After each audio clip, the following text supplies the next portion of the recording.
Что такое государственно-частное партнерство? Как государство может решить социальные проблемы путем вовлечения частного сектора и выполнения совместных проектов? И как в этом могут помочь партнеры по развитию и консалтинговые компании? Эти и другие вопросы мы обсудим сегодня в нашем цикле традиционных передач о проблемах и вопросах развития инвестиционного климата, деловой среды и предпринимательства. Совместный проект информационного агентства Хабар и Международного делового совета.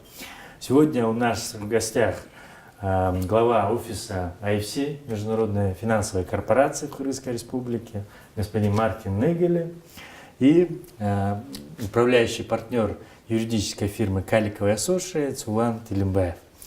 Спасибо, что нашли время. Спасибо. Это очень интересная тема, поэтому мы сразу перейдем, наверное, к вопросам. Вот многие даже не представляют себе, у меня тоже часто возникал вопрос, что такое вообще государственно-частное партнерство, и если оно действительно может помочь в том же направлении безопасного города, гемодиализа, то как это сделать и почему до сих пор это не продвигается? Господин Негель, как вы думаете, какие основные препятствия у нас для реализации ГЧП и вообще вначале, что такое ГЧП? Очень хорошие вопросы. Прежде чем ответить на эти вопросы, позвольте мне просто коротко рассказать о нашей организации. Может, не все наши зрители тут о нас знают. IFC, Международная финансовая корпорация, это член группы Всемирного банка. Мы являемся самым крупным и старейшим финансовым институтом на свете, который исключительно фокусируется на развитии частного сектора. Всемирный банк в нашей группе работает в остальном с государством, кредитует государству, а мы как раз частный сектор. Вы больше консалтингом занимаетесь, да? Нет, наоборот, 61 год инвестируем. Мы являемся самым большим и старейшим инвестиционным институтом, который исключительно фокусируется на частный сектор и на консалтинг, но в остальном на инвестирование. Мы работаем в развивающих странах, у нас офисы по всему миру, более 120 стран обхватываем. Ну, везде, можно сказать, где частный сектор сам по себе, может быть, не смог бы и недостаточно может участвовать в развитии экономики, чтобы вот эти экономики побыстрее, получше, поустойчивее росли и, конечно, чтобы создалось больше рабочих мест, лучшие услуги для населения и все, что, как сказать, частный сектор может, как говорится, bring to the table, добавлять к развитию экономики. В остальном, в прошлом году наша глобальная практика по ГЧП, они по всем проектам привлекли 5,7 миллиардов долларов в разных секторах. Да. Это те проекты, которые реализовались в прошлом году. И при том во сфере страхования 650 тысяч человек получили доступ к качественным по мировым стандартам представленным услуг. Притом более 2 миллионов человек по всему миру получают из-за этих реализованных проектов доступ к электроэнергии. Здорово, Мартин. Конечно, это внушительные цифры и по объемам, и по помощи, по количеству тем, кому мы помогли. А если вернуться к ситуации в нашей стране, как вы оцениваете у нас перспективы реализации ГЧП проектов и почему все-таки мы никак не можем запустить эти проекты? Мы слышали, что в этом году успешно подписан договор по гемодиализу, и в этом участвовали и IFC, и Calico Associates. Это так вот дает надежду, что все-таки будет эта сфера развиваться, но почему все-таки это был такой первый опыт? За все эти 5 лет, с 2012 года, когда был принят ГЧП, есть у нас все-таки перспективы ГЧП? Я считаю, да, и даже хорошие. И успешная реализация того проекта показывает, что на самом деле это не просто возможно, возможно даже привлекать лидера того рынка. В этом случае Кыргызская республика могла привлекать market leader, ту компанию, которая по всему миру лидирует в этой сфере. Это так Много- произошло с гемодиализом? Да, да, это одна крупная немецкая компания. И много людей давно уже говорили, это невозможно. Вообще привлекать международных, особенно западных бизнесменов, это очень сложно или невозможно. Наш пример показывает, что правильная подготовка и прозрачный, полноценный, эффективный профессиональный тендер может все эти проблемы на самом деле решать. И действительно в Кыргызской республике закон принят уже почти 5 лет назад. Получается, Но в не течение работает. того срока реализовался один проект. Можно сказать, работает, но мы все-таки начинаем в первоначальной фазе. Вот хорошо, что мы начали, мы к этому еще вернемся. Но возвращаясь к целям ГЧП, Улан Кадырмуратович, ну, как мы понимаем, ГЧП нужно для того, чтобы реализовывать в первую очередь социальные функции государства. Да? Это все-таки, это, конечно, имеет под собой коммерческую цель, но в первую очередь оно видится, оно представляется как минимум для госорганов и для общественности, Да. как реализация социальной цели. Да? Это мы правильно понимаем это, да? Ну, начиная от установления камер для безопасности дорожного движения, заканчивая теми же. Ну, я бы, наверное, медицинскими. расширил не только социальные услуги государства, социальные функции государства, но вообще в полной мере функции государства.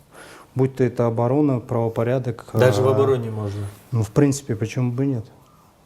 Почему бы нет? Элементарно даже те же самые выдачу виз. Это тоже можно на уровне государственно-частного партнерства решить. Когда у государства нет безопасный своих город денег, это прекрасный прекрасный вариант, когда это реализуется услуга не социальная, то есть от того, что кто-то проедет на красный цвет, твоя социальная услуга в том, что ты получаешь безопасный город. А здесь выполнение функции охраны правопорядка. В этом отношении государственно-частное партнерство ГЧП прелестно тем, что в наших реалиях, в реалиях Кыргызстана и в новейшей истории Кыргызстана, это, наверное, самый оптимальный вариант возможности сотрудничества частного сектора с государством. Сколько мы видели случаев, например, не выполняется определенная функция, хочется это отдать в частные руки с тем, чтобы он эффективно реализовал этот проект, эффективно управлял этим имуществом, но приватизация у нас всегда вызывает вопрос. Государство по тем или иным причинам, иногда, конечно, по популистским мотивам, не хотят отдавать активы в частные руки. А государственно-частное партнерство в полной мере соблюдает тот самый баланс, когда актив или услуга или какая-то функция все равно остается государству, только дается возможность, чтобы частный сектор вступил, инвестировал, получил определенную свою выгоду, которая прописана по контракту, и потом все вернуло государству. И в этом вся прелесть государственно-частного партнерства, и мы, как юридическая фирма, да и просто как гражданин, очень возлагаем большие надежды на государственно-частное партнерство. А что тогда нам не хватает в этом? Вроде бы все понятно, государство готово и везде озвучивает, что готово предоставлять все инвесторам, готово на аутсорсинг отдавать, землю предоставлять, упрощать процесс, все готово делать, но почему-то не выходит, да? И тем более у государства возможности нет, государство говорит: давайте, инвесторы, пожалуйста, приходите, нам нужно госуслуги упрощать, нам нужна безопасность, нам нужны визовые вопросы и так далее, и так далее. И для всего этого вроде бы инвесторы говорят: хорошо, давайте сделаем, но почему-то не движется. Почему? Здесь, скорее всего, причина кроется гораздо глубже в том, Ну, возьмем даже ту же систему гемодиализа, да? То, что у нас, что такое гемодиализ, знают только, к сожалению, знают только те, кто нуждается в этом. В остальном функция же в системе здравоохранения должна быть такая функция, которая дает возможность этим больным эффективно и вовремя лечиться и получать доступно во всех регионах эту помощь. Ну, если у нас система здравоохранения, вот не будем, в принципе, критиковать эту систему, да, но тем не менее, если что-то, что должно работать, оно не работает или непонятно, как работает, то это и инвестору невозможно преподнести, как это будет работать. И вот роль как раз консультантов IFC и других технических экономических консультантов изучить, что было, что нужно и как это эффективно реализовать. И найти оптимальные варианты подхода, чтобы это был баланс, именно баланс, как для частного инвестора, который в это будет инвестировать, и для государства, которое хочет в итоге добиться того, чего в принципе хотелось бы. Ну и, извините, перебью, но и в этом отношении, поскольку мы говорим ГЧП проекты, да, слово проект все-таки это не просто слово проект, это не идея. Проект это должно быть идея, подкрепленная цифрами, расчетами, и понятно для инвестора, чтобы он знал, за сколько лет он сможет окупить эти деньги. Государство, чтобы понимать, через сколько лет ожидать определенных результатов с тем, чтобы отслеживать по контракту и так далее. И в полной мере этот проект должен быть оценен, представлен инвестору не просто словами. Приходите, у нас есть проект. Надо это представить, оценить, и инвестор оценит. Приятно слышать такое четкое понимание, структурированное всех процессов ГЧП от начала и до конца. И, конечно, хорошо, что уже есть успешный проект, хотя бы начало есть, и мы, конечно, надеемся, что начало положено, и в будущем еще больше будет успешных проектов, за что и тоже ценим поддержку партнеров по развитию. И в этой связи, господин Эгель, вот такой вопрос, я думаю, был бы интересен для наших слушателей, для нашей аудитории. В целом, кроме вопросов ГЧП, IFC, как мы знаем, занимается большим кругом вопросов, начиная от налогообложения, заканчивая улучшением инвестиционного климата в целом. И вы, наверное, чувствуете, как он изменился, какие перспективы есть, как вы на себя ощущаете, какие у нас есть продвижки в части инвестиционного климата, деловой среды в Кыргызстане? Правильно говорили, что у нас целый ряд таких связанных проектов. У нас уже много лет здесь работает программа по улучшению инвестиционного климата и ряд проектов, которые, можно сказать, связаны с улучшением инвестиционного климата Получается Кыргызской улучшать? республики. Знаете, во-первых, я хочу подчеркнуть, что ГЧП – это отличный механизм делать рекламу среди всех потенциальных инвесторов. Потому что страна, которая успешно реализует такие комплексные, сложные проекты, как ГЧП, она должна быть привлекательна обязательно. Здесь некоторые факторы, насколько я могу сказать, влияют на инвестиционный климат. Во-первых, когда вы смотрите на международные рейтинги, например, Doing Business Всемирного банка, очень часто получается наши чиновники, они смотрят только на себя, на свою позицию в этом рейтинге. Дело в этом, что остальные страны, наши конкуренты, они тоже Кстати не говоря, стоят на месте. Узбекистан вошел в десятку лидеров по реформам, да? И уже второй год год подряд. Надо сказать, здесь фокус на себя может быть сам враг самого улучшения, потому что много конкурентов по всему миру, такие страны маленькие, как Кыргызстан, на том же уровне ВВП и так далее, они очень бурно развиваются. И как мы видели обратно в этом году, некоторые из них намного успешнее реализуют эти реформы. Но привлекательность страны она не ориентируется в конечном итоге в таких рынках. Инвестор, Это не показатель все-таки, да? конечно, он считает, это важная, это важная такая сторонняя информация для каждого инвестора. Он смотрит в интернет, он читает статьи и так далее, и так далее. Это все понятно. Но дело в том, что страна сфокусировалась намного больше на привлечении инвестора, чем на то, что требуется, чтобы он остался. Привлекать – это одно. И Doing Business красиво показывает, что по поводу открытия бизнеса мы действительно Продвинулись. очень сильно продвинулись. Мы входим в десятку глобальных лидеров в этой сфере. Но это начало бизнеса. На том этапе бизнес даже не инвестирует. Он еще ничего не сделал, он только открылся, остался. То, что следует, если вы смотрите на рынки, это уже сложнее.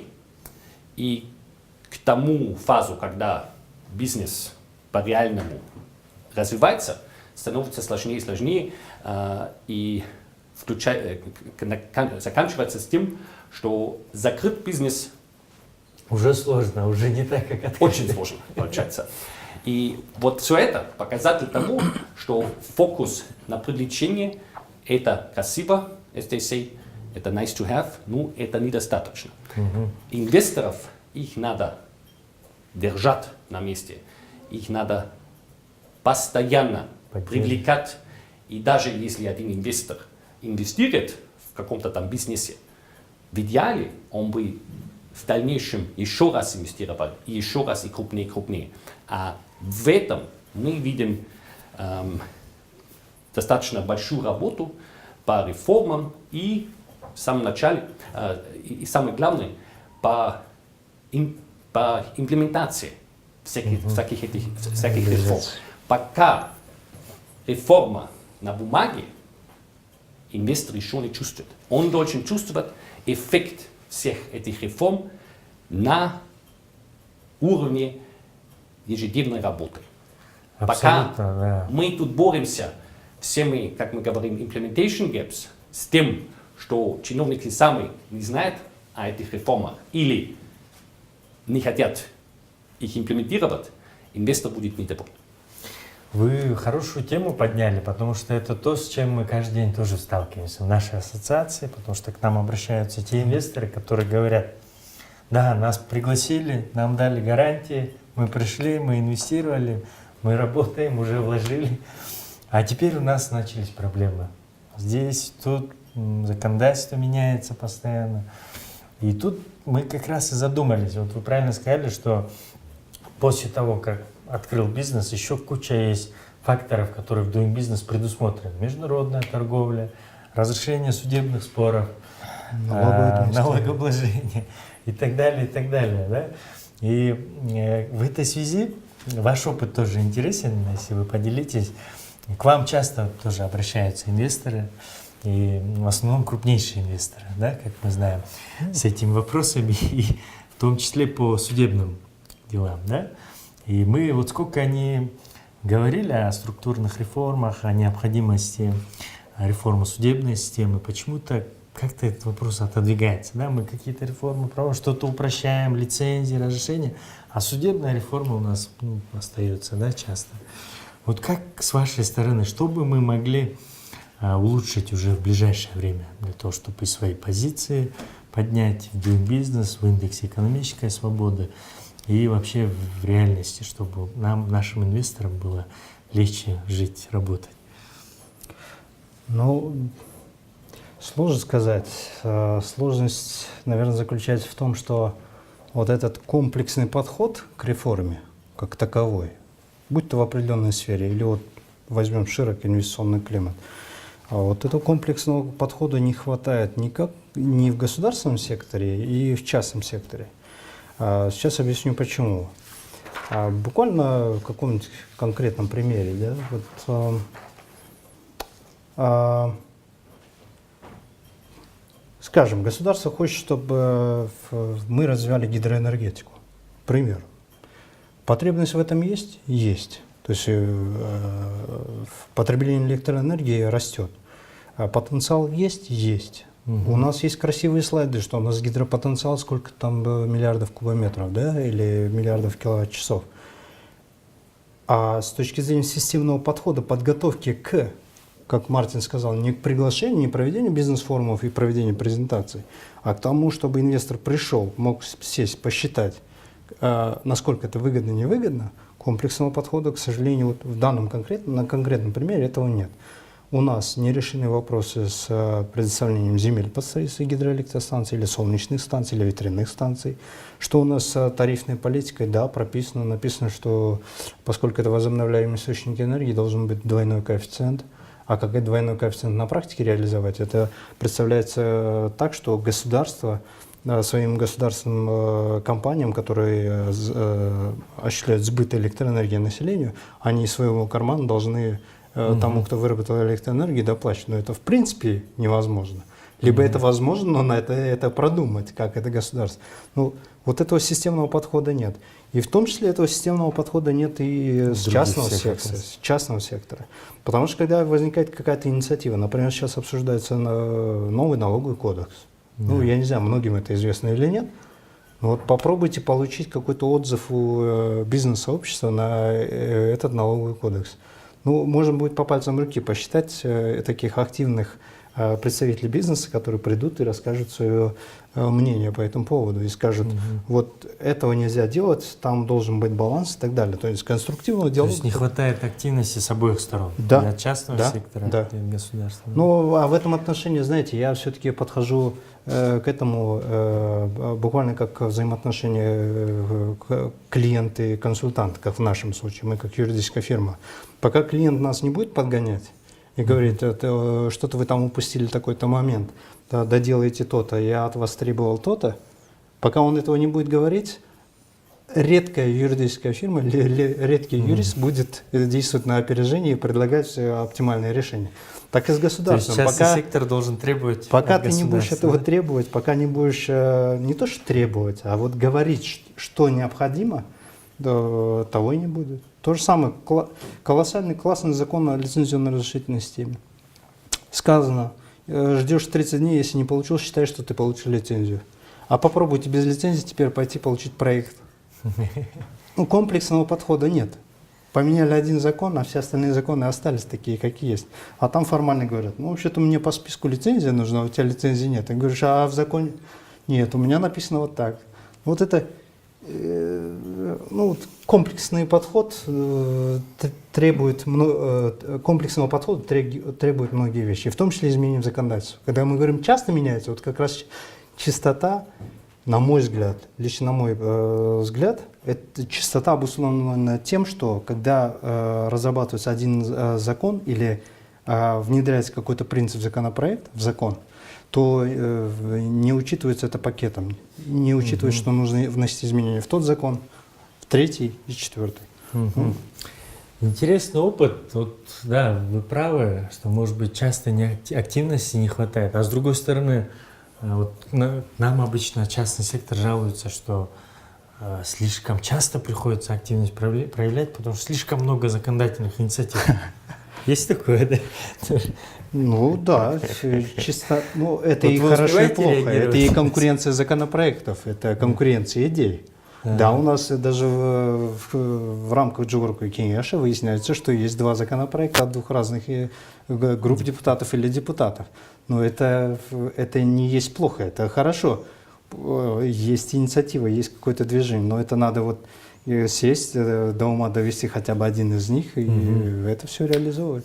Я согласен, что в принципе конкуренция помогает развитию. Дело в том, что конкуренция может быть слишком мало, но может быть и слишком много. Я хочу поворачивать к нашей теме ГЧП. Я считаю, что здесь то, что мой коллега говорит, очень актуально, потому что слишком много проектов обсуждается. Государство слишком редко приоритизирует И здесь, получается, мы говорим о сложных, о комплексных проектах, которые требуют внимания не только одного министра и министерства, Да. требуют, можно сказать, как Политическая даже воля, вот да? маленькие проекты, как вот эти центры гемодиализа, они требуют внимания премьер-министра и всего правительства и государства, многих министров и министерств. И насколько государство крутится с таким количеством проектов потенциальных, они не реализуются. Надо приоритизировать, стратегически говоря, конечно, обсуждать, какой Выбрать приоритет, первый. какая стратегия. Но раз стратегия родилась, надо приоритизировать один или два проекта и их продвинуть, пока они не реализовались. И не тратить времени на обсуждение 20, 30 или не знаю, сколько там проектов сейчас обсуждается. Хорошо, а если мы приоритизируем проекты, вот навскидку, какие бы сферы вы порекомендовали приоритизировать? Ну, мы уже говорили о электроэнергии, Все-таки есть гидроэнергии. потенциал Обязательно. с нашими существующими тарифами. Ну, есть ряд вопросов, которые еще не до конца решены. Надо сказать, что проект КЧП не может решать политические проблемы. Он может решать проблемы того бизнеса, того проекта. И проект КЧП, он требует окупаемость, хотя долгосрочную окупаемость того проекта. Иначе ни одного инвестора не найдете. Или найдете тех инвесторов, которые регулярно здесь являются и исчезают послезавтра. Интересный расклад получается. И тогда, если мы приоритизируем, вот завершая нашу дискуссию потихоньку, да, кроме приоритизации, какие бы вы еще посоветовали меры правительству? Да, мы определили, что нужна политическая воля со всех сторон, со всех глав ветвей власти, от президента, от премьера, от всех других чиновников высшего ранга. Нужно приоритизировать два. Еще что, нужно ли как-то подтолкнуть частный сектор? Или, в принципе, с этим все в порядке? Во-первых, такие проекты требуют лидера. Это может быть один министр, человек, который... Министр может все изменить, да? Я не говорю об этом. Говорю о том, что проект не реализуется на низком уровне государства. Почему? Потому что очень много регулятивных вопросов, очень много межгосударственных решений. И обычно вот эти решения не принимаются ниже министра. Поэтому проект требует лидера. Обычно это министр. Это может быть штатс-секретарь, это может быть высокий человек в администрации президента или у премьер-министра. Но дело в том, что проект КЧП уже по законодательству Кыргызской Республики требует как минимум 9 месяцев, чтобы он реализовался. Но фактически говоря, 12-18 месяцев это было бы рекорд, это было бы очень быстро. Наш тут проект, который реализовался, он требовал 4 года подготовки. И вы представляете, сколько у нас было бы лидеров, если бы вот наши ключевые сотрудники поменялись бы на той скорости, которая наблюдается по всему государству. Моя мечта, честно говоря, было бы правительство, которое осталось на 4-5 лет, чтобы реализовать такие проекты. Они комплексные, они сложные, но они стоят. Я не до конца доклал, в каких секторах мы считаем, можно было реализовать такие проекты. Это энергетика, конечно, но это инфраструктура, транспортная инфраструктура.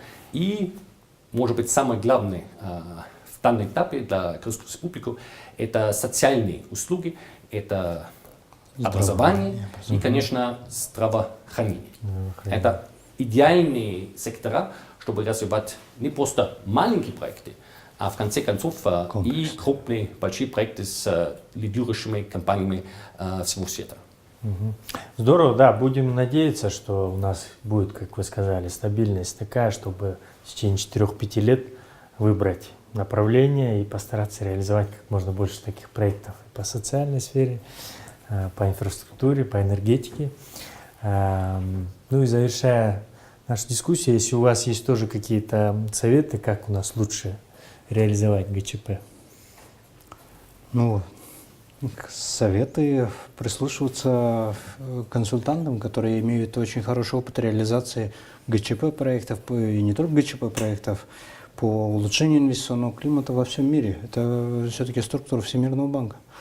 Они охотно, Мартин не даст мне соврать, охотно делятся информацией, Да. как это сделать. Только дело осталось за тем, чтобы понять и буквально обратиться за помощью, а там бы и консультанты, и частные инвесторы, они все же ждут успешных историй. Будем надеяться, что вот тот самый наш первый проект по гемодиализу, в котором мы успешно вот довели его до инвестора, и инвестор теперь его реализует, это будет та самая первая успешная история, которая будет рекламой для всего инвестиционного климата и для ГЧП проектов в Казахстане. Будем надеяться, мы будем тоже болеть за это, чтобы помогать по возможности, чтобы это все успешно реализовалось. Спасибо большое, что смогли сегодня принять участие и в целом за вашу деятельность. И IFC и Calico Associates вносят большой вклад в общественную деятельность. Это мы по себе знаем, что часто нам приходится работать над разными законопроектами и по инвестиционному климату, и по другим вопросам развития страны. И в этом всем вы стараетесь всегда помогать. Будем надеяться, что в дальнейшем и ГЧП, и все другие направления, которые у нас в стратегии заложены, будут реализовываться. Ну а мы будем с нашими коллегами, зрителями, слушателями делиться новостями последними в этих сферах. Оставайтесь с нами. У нас страницы в социальных сетях, это все будет на сайте, поэтому, пожалуйста, следите за обновлениями. Ну, увидимся на следующих темах. Спасибо.